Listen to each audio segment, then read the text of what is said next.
Hello, I'm Jean-Philippe Courtois. This is Positive Leadership, the podcast that helps you grow as an individual, a leader, and ultimately as a global citizen as well. Innovation is about changing the world. Creativity is about changing how you look at the world. That's a quote from my guest today, Luc de Brambadère, one of the world's leading corporate philosophers, and more to come, you'll see. Of all the guests I've had on the podcast, Luc's professional journey is without doubt the most diverse. He started out as a civil engineer, then moved into banking before becoming head of the Brussels Stock Exchange. Then in another dramatic shift of direction, he decided to do a PhD in philosophy and a few more activities. Today he's a senior advisor at the Boston Consulting Group, helping individuals, companies upgrade their creativity. He's also the author of more than 20 books, the most recent being Be Logical, Be Creative, Be Critical, The Art of Thinking in a Digital World, which investigates how the rise of the internet and AI is changing the way we think. Luc, you are someone who totally embodies the idea of a growth mindset, I found. And because of that, you have a very unique way of thinking and of helping others to learn how to think. So such a pleasure to have you on the Positive Leadership Podcast. A warm welcome, Luc. Good afternoon. So you were born, I think, in 1948 in Flanders, Belgium? Yes. In a French-speaking household. And as a young boy at school, you excelled at math. Yeah. I was good. You are pretty good, I guess. So how did you get interested in the art of thinking? And how this passion came from? Honestly, I don't know. I was good in maths, definitely, but I had another passion for which word should I use? I remember when I received a game from my father, one of the first things I wanted to do was to change the rules. And he was a bit nervous with this, and I don't know how you call this. Maybe this is the beginning of creativity and the beginning of thinking. And you wanted to change the rules because you wanted to win badly, or? No, absolutely no, because I always want to try new things. And my life is extraordinary because when I was 42, yes, I had the privilege to turn this passion into a job. Aha. That's my life, in fact. So I'm an engineer from the very first, yes, 50 years ago, and I enjoyed mathematics a lot. But slowly, I was in a bank, you just mentioned, and I realized that within a company, you have one area with numbers. And if you want to be rigorous with numbers, it's not too difficult. If you say 37, the risk of confusion, of misunderstanding is low. But there is another area about corporate image, ethics, creativity, a lot of things perceived as important, but no numbers. No numbers, yeah. No numbers. And I said, how can you be rigorous when you don't have any numbers? As an engineer, I was a bit puzzled. Puzzled by that. And the answer is philosophy. So we'll come back to that, Luc, to talk about this connection between math and philosophy, which seems unnatural at the beginning, but I think you'll bring a lot of evidence to that process. Actually, before we get any further, in a way, it's very, it's a very actually important topic right now in my home country in France, talking about math. As you may know or not, in France, the level of math has actually lowered a lot. When you look at the quality of students coming through the bac, and after that, compared to 10 years ago. And in the ranking of nations, France used to be actually among the tops in math and has gone down. Any advice for our Minister of Education? I'm not from here, so it's hard for me to No, that's judge. why you can have a judgment from that side. I don't know whether in Belgium it's better, but no, I don't have any answer to that. But the problem is if there is a going down, it's a serious issue. Yes. Yeah, but in a way, my question, I guess, is more about, you as a kid, somehow, I mean, as you learn math at school, I guess, first, maybe elsewhere as well. No, at school mostly. At school mostly, you got in love with math. Or yes, probably because of the teachers. More than the books. And I remember one of my teachers always told me, "Luc, you have to see mathematics." And because we think with the eyes as long with the brain, and yeah, those kind of teacher actually motivates you and makes you hungry, and you'll find the food.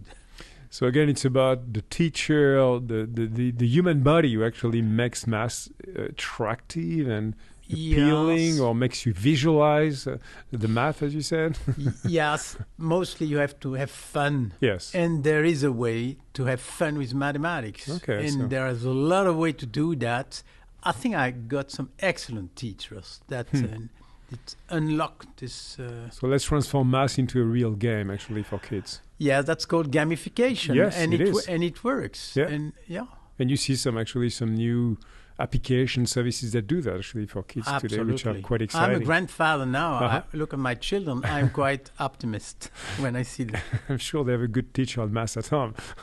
So now I'd like to ask you about that quote again that I was mentioning in the intro, Luc, where you said that innovation is about changing the world and creativity is about changing how you look at the world. Why is it so important for you to make that distinction? Because there is a lot of confusion. I see many people using creative and innovation a bit like synonymous. Yeah. They say, I know, creativity and innovation a bit like Procter & Gamble. No. No. It's two completely different things. Yeah. And when you are in such a position, you need definitions. And I have my own definitions. And definition is never true. It's useful, efficient. And so there are many definitions. I use the one you just mentioned because it clarifies a lot of things.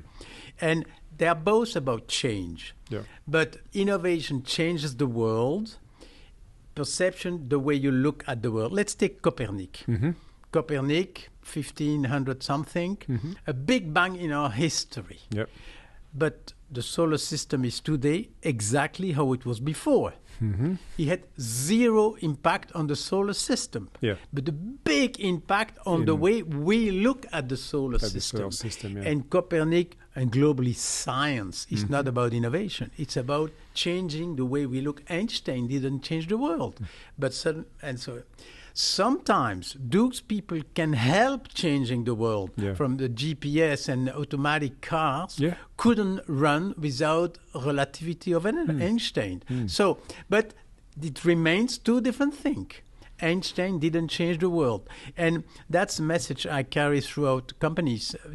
Let's make a difference. My job is about creativity. I have 1 day, 2 day workshops. I never change a company in 1 day. Nobody does. But if people start to see the company differently, I've done the job.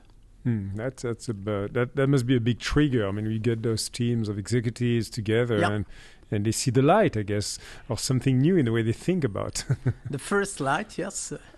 And sometimes it comes through some new words. Yes. And because when I try to convince people, I'm not here to change your company. Oh, cool. No. I'm here to encourage you to talk about your company with some new words.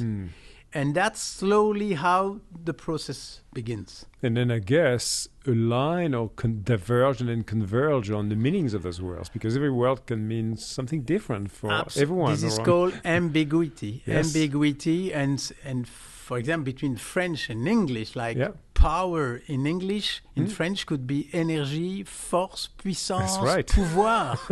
Can you imagine 4 concepts and only 1 word in English? So, in fact, a language is a picture of the world. Two people speaking different languages don't think the same way. Yeah. I'd love to come back to what you said, Luc, before, because I think it's so critical in what you do, what you offer, actually, to people. Definitions. What do they matter so much? And between a math definition and another type of definition, how do you equip people, I guess, in better definition making? First, you don't have numbers. So 37 is 37, no confusion. But how much is much? How much is much? And if we don't have definition, if we don't have criteria, we are in danger of bullshit. Yes. Bullshit. Yes. And in fact, a philosopher in a company fights bullshit. His job is not what people should think, but how they think. And if you want to be efficient in thinking when you have no numbers, you need definitions, you need criteria, you need to fight false of les faux amis, false synonyms. Yes. No, innovation is not creativity, regulation is not reglementation, experience is not expertise, comfort is not luxury, etc., etc. And when you look at the difference, you clarify things, and when you clarify things, you unlock the energy. This is about energy, this podcast. Yes. Yeah. And the way clarification contributes to energy, it's because it unlocks the energy. I remember I worked for a CEO in the food business with cheese and dairy products. So, and he said, "Look, we're gonna have a day with you about big data." And he told me at that time, I even don't know where to start thinking. And then we had the day. At the end of the day, came to me and said, "I'm pleased. Now I know where and how I'm going to start." So on one hand, still nowhere. But on the other hand, clarification. Clarity again, and the job of a philosopher is to clarify.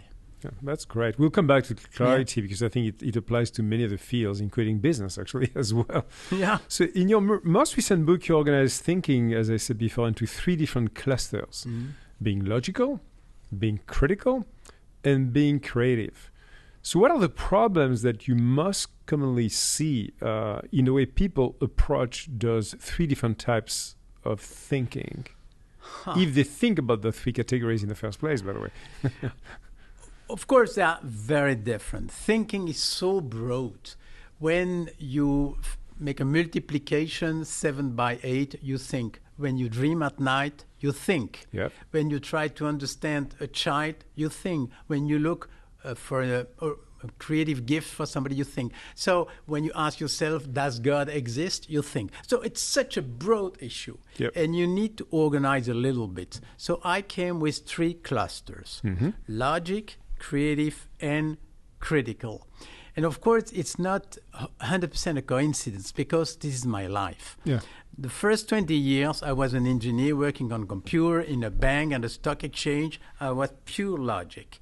Then I said I turned my passion for creativity into a job, became a, quote, creative consultant for roughly 30 years. It was fantastic. But then I'm a grandfather now. I'm not retired, but something happens, and I enter like a 3rd type of thinking. When you teach mathematics, you share some kind of science. When you teach creativity, you share your passion. When you are in the critical mode, you share your values. And on one hand, I'm a grandfather, of course, but on the other hand, look at the world, what's happening here. So there's all this fake news and alternative truths and all that. So there is a need for a 3rd type of thinking, I call critical. So the way I organize the 3 clusters, it's a bit my life, but it is relevant as well because, again, clarification. The rules are completely different. For sure. No, I think it's super relevant. It's interesting because, and I don't want to, to take what you said as a rule saying this comes in that sequencing of, being logical, being creative, or being, it happens to you, I guess, through your life. Because, when I think about, some of the work I'm doing with my foundation with very young future social entrepreneurs. So we are taking very young people from all kind of backgrounds who have a dream to change the world. And one of the areas where we try to support them to grow is critical thinking. And they start very early on, which is hard. And so what is your view on that in terms of, is there any age actually to start, teaching, coaching critical thinking? But at least in Belgium, we don't have any class, any course on thinking when you're at the college. Nothing. Absolutely nothing. In most places in the world, that's the case as well. Now, I think this is a big mistake because, and definitely with the internet and all the big data, we need to learn more how to think and a bit maybe less what is this and what is that. It's completely different as a position, as an attitude. And for example, I'm a computer guy, so I study computer science. I was math. So I graduate. When I was 40, I came back to university, like you said, to study philosophy. And I remember looking at the exam, so metaphysics, anthropology, I said, oh la la, the whole curriculum. It's going to be difficult. In the middle of the list, I saw logic. That's for me, it's going to be easy. Exactly what I think. I thought it was going to be easy. Oh la la la. That was the hardest piece. It was not the hardest, but one of the hardest. Why is that? And for different reasons. First, because I even didn't realize it existed. I'm good at mathematics. And so, but I never realized this other world. I thought this was just next door, like a sept. What a mistake. And the shock, I was 44 when I say, hey, this logic. I was really surprised. And then I became angry. I was angry because somebody should told me that when I was 14 or 16, not when I'm 44, even by accident. So this requires a re-engineering of the school system. The education system, entirely. The education system. Because maybe I learned too much history and too much geography, not enough like the basics of thinking. I agree with you. So much to be and to be this said is true for your question about the critical thinking. I even didn't know it existed. As simple as that. So I think many people don't realize that's something they actually do. You can listen to radio, TV, or internet. Every single day you see mistakes against logic, mistakes against fallacies and all those things. We need to be equipped against that.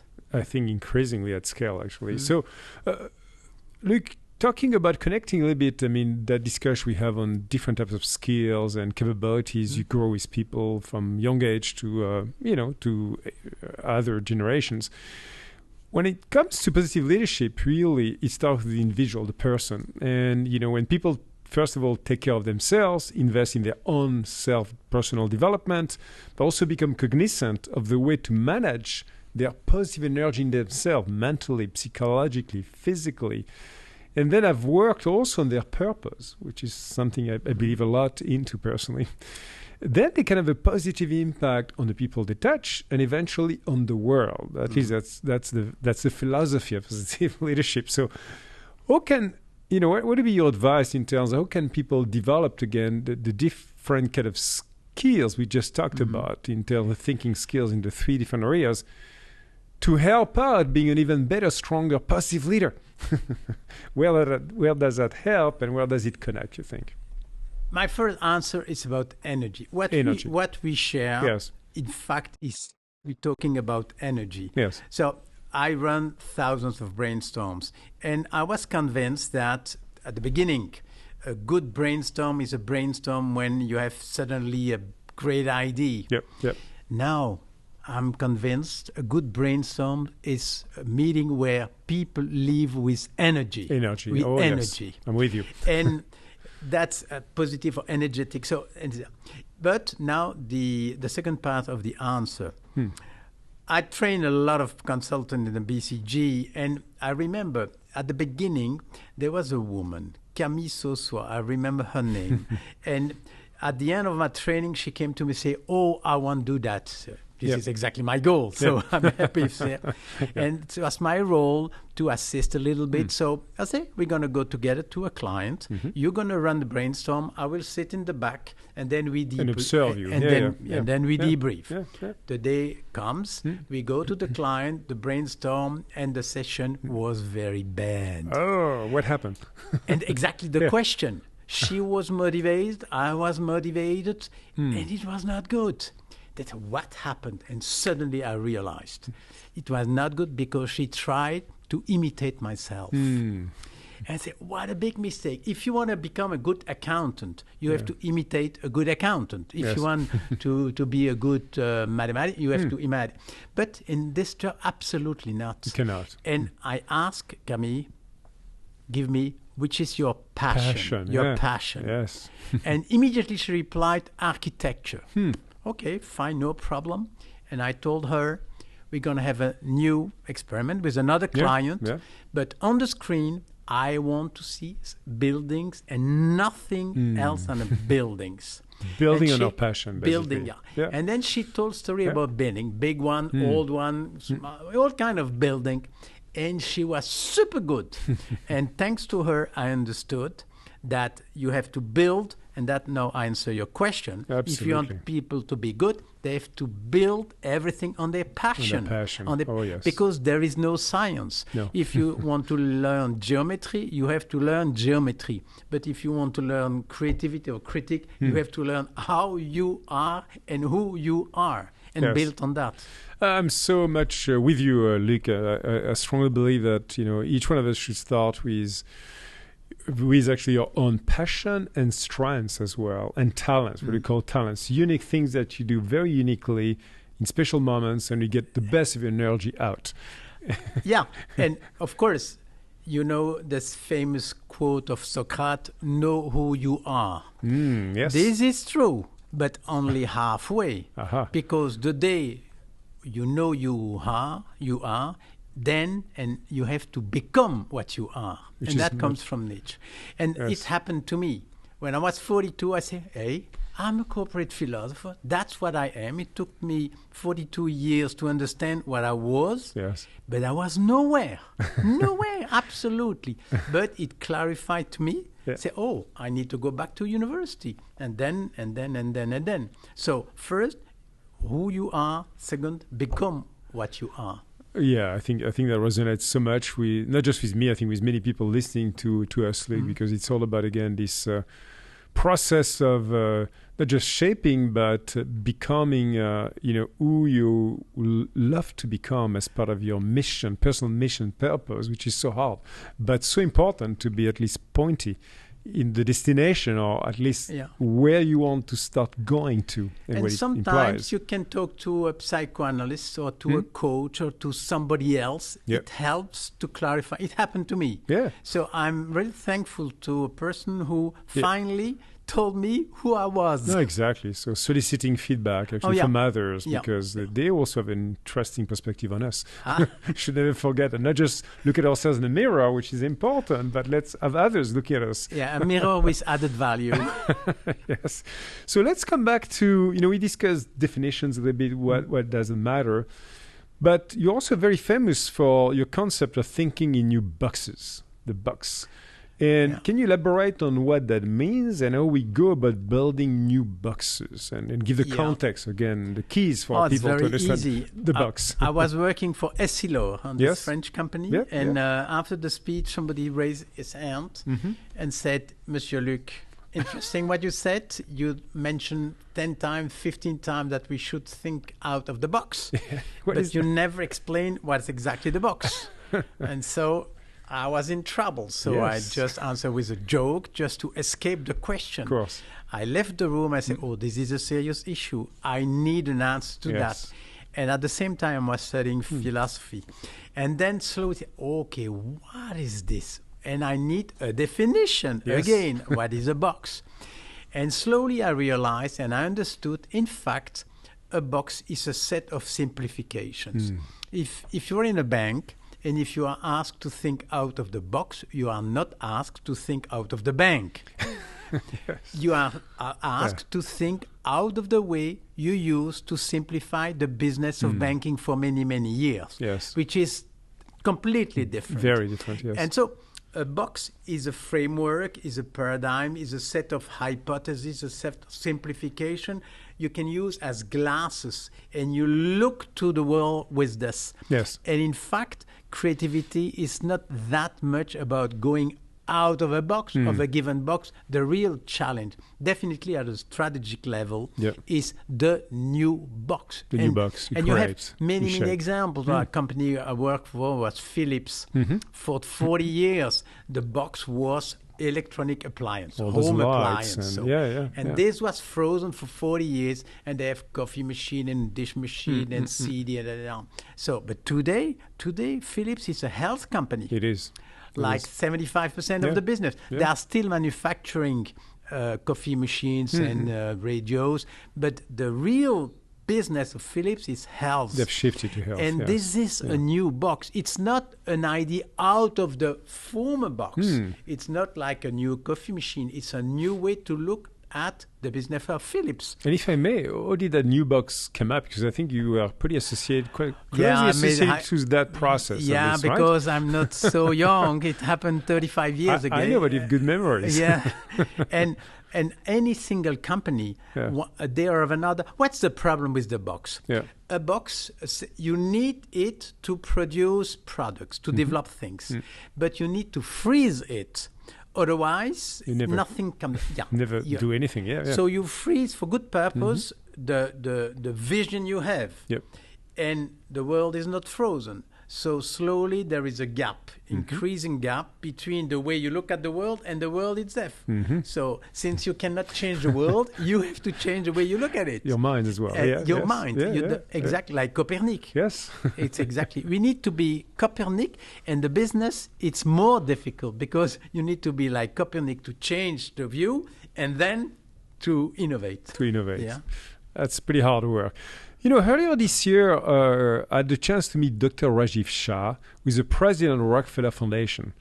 Very inspirational leader, whose life has been dedicated to the service of others. And one of the things he said in the interview with me, which really stuck with me, was how great leaders have the ability to ask simple, yet totally transformational and bold questions, and then stick with them until it gets done.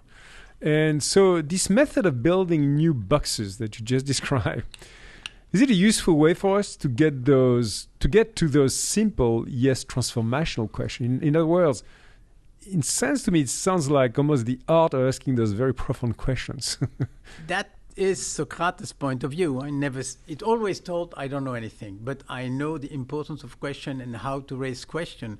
And of course, the question is the beginning of thinking. And the comfort zone is a zone when you don't have any questions. You solve problem and you do many things. But the question itself is a starting process. It sparks creativity, yes. And that's all. No, it ties back to a great guest I had a number of episodes ago called Michael Bungestanier, with a well-known author on coaching. And at least his approach to coaching, I mean, there's a number of schools of thoughts on coaching, which I've been applying in Microsoft, my foundation as well, is about 7 questions. But 7 very, very well-picked questions that he actually found after engaging with thousands of people on the way to uncover what is the real problem with you right now, Luc, that you are trying to solve or go after. And it sounds simple as I ask this question, but it really comes through a series of interactions with someone. But the core of it's actually listening like 70-80% of the time for a leader, as opposed to talking, as opposed to solving problems. And so to me, it really connects nicely to what you just said, which is this curiosity, truly, to go and, if not reframing, suggesting opening new boxes, maybe, but to get the person or leaders to think differently about the way they do things. Yes, and I don't like so much the think differently. Okay. I prefer to think more. Because if you suggest somebody, you should think differently, you judge the current way of thinking. Agree. I don't need it. No. But without many risks, you can say, think more. So, and thinking different is not really my favorite one. Thinking more. No, I agree with you. It's expanding your horizon of thinking actually for people to open new. If you open the window and you see more, yes, this is. So questioning our mental model is a way to get to know ourselves better and visually and collectively. And of course, Greek philosophy as a tradition puts a real value on working on yourself. I mean, you talked about Socrates, of course, famously said that ultimate goal of philosophy was to know thyself. And to know thyself is also to know the world and therefore to be able to have a hold on it. So philosophy is a perpetual questioning of relationship to ourselves, to others, and to the world. And that's why we are talking about these mental models, changing our mental models. So how can we transpose this analogy, again, Luc, an analogy of boxes for strategic visions of organizations, to that of new boxes to reinvent ourselves, we as people, me as Jean-Philippe, you as Luc? I work with words. And for example, when you're talking about mental model, I recommend people, what is a model? I like for business model. Yes. Immediately in our world, business model. Okay, but what is a model? So let's talk about customer experience, but what is an experience? Yep. And etc. So I work with words. And then a model has strengths and weaknesses. Strengths, Yep. it helps you to move, but weaknesses, it's not the reality. It's a simplification. So I'm from Belgium, so you know Magritte, ceci n'est pas une pipe, this is not a pipe. Yes. So we all work with model, and a model is never true. It's never false. The only criteria to assess a model is it useful. And so, and I've no legitimacy about psychology and coach. I'm philosopher. So, and when you understand really what is a model, you can use this for mental model as well. Yes. And that's it. The main difference between philosophy and the other worlds, there is no area. If you study psychology, you know, sociology or geometry, but philosophy has no specific area because it's an attitude. It's not connected to any particular area. So I always can help, even on the mental model issue. And so just building on that, I'd like to go even deeper on the discussion, if you don't mind, which is, in a way, I mean, you've been, impacting a lot of organizations with people working in such organizations. And in most of those, not just creativity, workshops or other types of collaborations, events, etc. you built, there's always this positive tension, hopefully, between the person and the organization, the outcome taking a shape of a company, an NGO, a state, whatever it is. So how much do you think, again, that the keys that you provide to people to think about opening new boxes for new models for the organization future, we talk about Philips, can be applied to you, Luc, personally? And how much does that help people to go through that process? The process is a bit the same. So, and it's about reorganizing the slide. Let's talk PowerPoint. So, but if you take Copernic, the solar system was the same, but he reorganized the slide. He moved the sun in the middle. Yes. And at a personal level, it happens also. And I have this experience. Everybody was talking about me when I was 35. He's an engineer with a lot of creativity. And suddenly I say, no, I'm a creative person who study engineering. That's quite different. Yeah. Yes and no. It's the same. I'm the same. And my past was the same.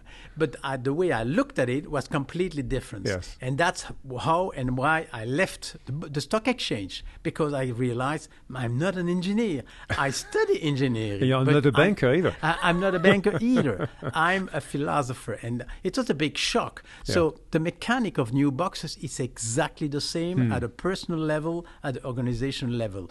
But I have to be very rigorous. Yeah. Organization don't think. When you say, for example, yes. Brussels is surprised that of the government thinks, no, a government doesn't think. Brussels is not surprised. Only people could be surprised. And I push a little bit because we need to accept only human beings are thinking. And so it means that a government has no responsibility. A lot of people in the room together can agree on and decide. And decide. Yeah. But never tell about Paris is thinking that, or no, Paris doesn't think. Or United Nations. Exactly. They don't think. They are made of people. many people, and each of them are boom, with good ideas, bad ideas, and so forth. And creativity, when I have a group in front of me, I don't see the group. I see 12 or 15 or 18 people, one by one. Yes. I don't see a brain, I see 18 brains. No, that's a great clarification as well, of course, of the key true impact of people at the core of those things. As our former, a long time ago president, de Gaulle, c'est le machin. Le machin. Machin for non-French speaking people is the thing that de Gaulle was talking about administration, bureaucracy, or anything. There's the machin, the thing. Le machin ne pense pas. Voilà, he doesn't think. So let's shift gears and talk about another, I think, passion or this area of interest you've had and you keep having in your life on digital, and you've been writing La Petite Philosophie de la Transformation Digitale, so Little Philosophy of Digital Transformation. Computers create a screen between what things are and what we think they are, and connected objects do not pose a problem as such. What is questionable is the extent to which we have become connected subjects and therefore disconnected. I think that you said something like that. Yes, I did. So at the time, let me kind of expand the discussion, because we are in 2022, and as we see each other eyes to eyes in this room, Luc, we see and we witness, and I can really talk about that. Working for a large tech company, Microsoft. We see the time where AI, large language models that are coming out now, can be used to write basically articles, opinion pieces, to compose music, and even actually automate development of computer code, which we do. How do you, as a philosopher, react to this evolution of thinking or critical thinking, if that's the case, and of learning how to think? Okay, this is of course a big subject, and I study as a computer guy, and my machine had 1K. I program 00110, but I'm not that young, so I recall those days, by the way. I was there as well. Of course, and I don't know the computer in the Apollo 11 machine, but Apple II, Apple IIe. Absolutely. So, and to me, it was a privilege because the rules are the same today. A machine is a machine, and the power is, of course, completely different. But the most powerful algorithm has a starting point, and the starting point is a set of simplification. And you can do, like in chess, you can do things, of course, a human being cannot do. But the starting point was defined by a human being. Absolutely. So that's what I think. And a computer who plays chess doesn't know he's playing chess. So I believe artificial intelligence is a tool, and it's a fantastic tool. And the purpose of a tool is to be more powerful than the human being. Nobody would sell glasses to see less good. So the goal of the glass is to see better. So, but let's remember the base. An algorithm has a starting point, and who can define the starting point? But people. But people. Yeah. And that's it. That's it. So imagine the world today if all algorithms were programmed by women, for example, or by Ethiopians. The world will be different. For sure. So there is a piece of human you cannot remove from any kind of algorithm. And I go back with my words. We don't use the appropriate words, like an autonomous car. A car is never autonomous, and this is good news, because autonomy is the power to decide by yourself. Yes. Oh, I'm going to run 30,000 kilometers an hour. No. In the plane, nobody's talking about an autonomous pilot. Pilot automatic. Yes. Automated, talk about, And so a connected object, connected subject. So let's really enter through the vocabulary, because that's the way to clarify. And the tool is a tool. It's a fantastic tool, and I'm happy to learn my guitar with an algorithm, but it's an algorithm. Yes. No, but just again, getting a bit further in the discussion. Of course, there's tons of opinions on that very topic of the power, growing power of AI agents, whatever they are, whoever they can be. And in a way, if you think about that increasing, again, power of AI, you could be frightened about actually, loss of critical thinking by people, by humans, depending on how far you go, how deep and how far you delegate to those agents a number of your thinking processes.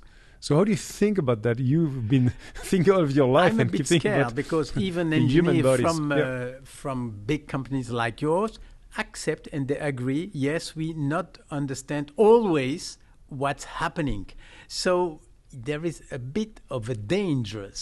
And when I see, for example, we're going to fight fake news with algorithm, I say, that scares you. That scares me because who has programmed the algorithm? So, I think there is a future for the human being in two main dimensions, creativity and responsibility. Those two things I cannot imagine on a machine. And so what does a successful collaboration look like between humans and machines? To me, it's very easy. Who is programming who? So that's it. So the day machines programs humans, we've got a problem. Today, look, we use internet and internet is using us. And so, no, we are using internet. Point à la ligne. That's it. So the relationship should be very simple. We use the tool. Very clear, Luc. There's a certain amount of overlap between being a good leader and a good philosopher, I think.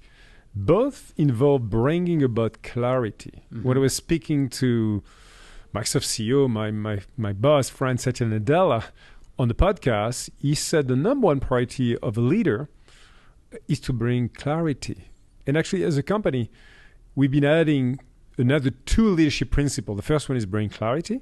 The second one is generate energy. And the third one is deliver success. So I wonder how you see the relationship between bringing clarity, which we discussed a bit together, and also the need to generate, I'm adding a word, positive energy with the team, the organization that you work with or through. What is that connection? I think we already covered the topic. A bit. And a bit clarification.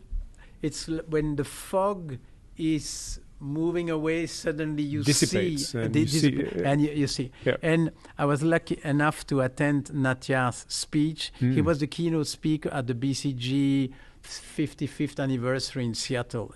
And I was on the first row. And I heard the message, clarity, energy. I said, yes, I made my day. And I looked at my partner. You see, look what he said. I have to thank him. If you meet him, I would tell him. He will. And of course, the connection is so clear. When there is fog, you cannot have energy. Where to spend it? It's about the efficiency of the energy, and this is clarification, definitely. So now, how can you help? Because you've been again leading, animating, entertaining, and more. So many groups of people, one by one, step by step. What are the techniques, the best techniques? You could mention one or two that a manager or leader listening to our podcast, Luc, could use to bring that clarity and stimulate that energy, creativity within others. What would you suggest? One or two things. Again, the words.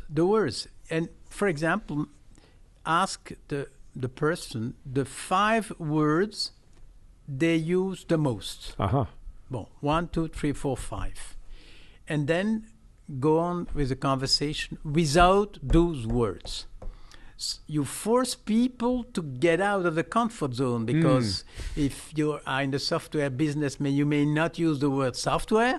So and then you are forced to clarify for what's the software exactly and what's the difference between software and program and the program and I don't know what it's worked everywhere. So I think this is a good way to clarify. So when you force people not to use the words they use the most. So basically getting outside of your zone of comfort by removing the words you keep using all the time. It's a good way to easily go out. I don't say it's nice to do that, but it works very well. Yeah, we build on that. We in our company, Microsoft, we've been doing a number of what we call culture conversations. Mm-hmm. Culture conversations are quite important because they are about really discussing in depth by a small group of people, one team at a time across 200,000 people in the world, what three words mean: respect, integrity, and accountability, three core values. Yeah. And you'd be incredibly, probably you not, surprised by the incredible richness, diversity of views for every single of those worlds in a group of 5, 10, 50 people. Yeah, and imagine around the world. Because exactly. Because then the diversity globally, culturally is amazing. Anyway, so I'm with you in a sense of, that clarification on the world, the semantics is so rich when you get to the bottom of it. If you can get to the bottom of it, you never get really to the bottom of it. But let's go back to power and pouvoir, puissance, force, et énergie. Yeah. So it's so suddenly, and when you speak different languages, you immediately notice the difference. And you're not surprised two people with two different languages don't think the same way. As simple as that. No, absolutely. It really enables you to embrace the diversity in the world in a better way, not perfect way, but in a better way, at least to open up if you try hard. So, Luc, you have many talents, of course. We just mentioned a few of them. There's many other hidden talents you didn't talk about. And one is the ability to bring together people with different skill set to work together. For example, artists and consultants. So tell us more about this company called Cartoon Base. Yeah. The company, I think, created that puts image and art at the heart of business transformation. What is it and why did you do that, create that company? That was 20 years ago. Imagination and image have the same origin. So imagination works with images. It's not a coincidence to work so. And I think you can be better on images and say, who is the best? An artist. And I have this idea to put consultants and artists together, just again to clarify. Yeah. And many books I wrote, all of them, I have worked at least piece of them with artists, and they were extremely useful for me. Even an artist who doesn't know anything about business, anything about philosophy, will help you just with a question. So, and of course, everyone knows a picture is worth 1,000 words and all that. So I said, okay, there is room for business. Yeah. And so I said, I'm going to try. And today it worked well. We have 50 people, and we produce videos and pictures and images, and I think we contribute to the imaginations of companies. And of businesses. You do that for businesses? Mostly. No, okay. Yeah, it's a business. Yeah, it's a B2B. Yeah, it is. And those people, those employees are actually artists or are creative... it's a combination. Kind of talents and business hybrid. people too, and consulting, etc. Yes. In fact, an artist cannot talk to a CEO. I think this is very difficult. It's too far away. Lost in translation. And a bit lost in translation, exactly. Yeah. So, and I had the idea of putting consultants a bit like translators. So if you are the head of accounting and you have a new organization of your accounting, you're called an artist. He doesn't even know where the assets and liabilities. So there is no communication possible. But a consultant, a hybrid consultant, can be very useful. And the answer is in the numbers, so it works well. So Luc, I'm afraid we are coming to the end of that dialogue, which really went so fast. It's not the end. But it's never the end. It's the starting point, right? Yeah. It's the starting point. We have to stop, but not to end. No. So let me ask you a question, a final question to open a new era for you. In a way, we are going back to the starting point we had in this conversation. We introduce you, and you mention a couple of more. I'll say, hey, I'm also a grandfather. And I know that as a grandfather, I heard you in some other podcasts and discussions, you are concerned about the future of the next generation because you've got many grandkids and you've been, I'm told, you've been planting thousands of trees in a forest. And so what are those trees about? Why those planting trees? And tell me more about that.